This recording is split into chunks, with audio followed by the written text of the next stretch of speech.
One, by having worms in the soil, you're going to stimulate microbial activity. They will mix and aggregate the soil. They will aerate the soil by their movement through the fissures naturally occurring in the soil, and as well open root channels.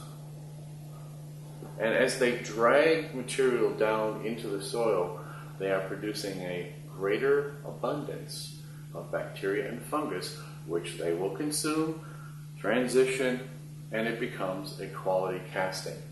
The net result is a soil which is less compact, more composted material. And one thing that we have found in our experiments here is that compaction plays a significant role in the amount of material vertically that most worms will exist in. You notice I said most. Different classes of worm are referred to as horizontal or vertical movers.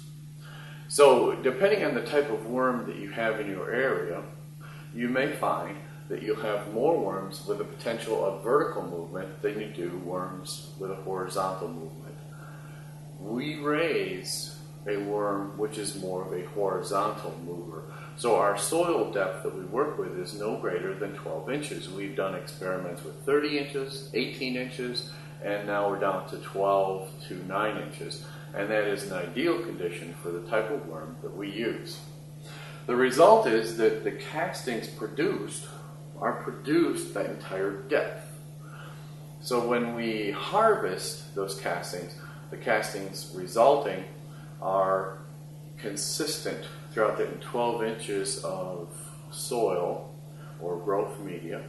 And as we harvest that, we get a much higher quality output. Here's an interesting question for you as well. Another trivia question. How far can a worm travel in 1 year? Now remember, we're not talking, I start from A and I go to B. It's a path that does this. The worm can travel almost a mile in 1 year as it channels through that soil. So imagine, by having a good colony of worms, the type of activity that occurs just below the soil, stimulating plants. The use or lack of use, we don't use manures in our business, revolves around the issue of E. coli and Salmonella. Again, two not so good forms of bacteria that could be in manures. And a lot of people have talked about how they are using biodigesters now for manures, which is a great thing, because done correctly, as the manures pass through a biodigester, at temperature, it will reach a temperature which can kill E. coli and Salmonella. The problem is, if you have balls of manure, you may kill the exterior of that, but not hit temperature in the middle. And as that material moves into a growth media, that E. coli and Salmonella is passed through into the soil. And so the presence of E. coli and Salmonella in a warm, moist environment could actually be an incubator for E. coli or Salmonella. So we try to avoid all of that by knowing what we have for a growth media and avoiding manures in particular. Here's another big issue which I think is very important for you to consider. How can you stimulate, grow, add to the castings, or add to the castings and composting?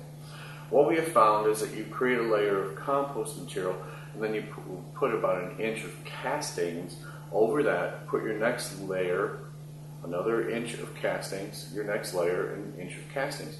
And as you cycle through turning this composted material, you end up with the biology which leaches out from the castings into whatever it is you're composting, and that biology becomes an influence on the net result, which is very rich in biology, which plants will enjoy.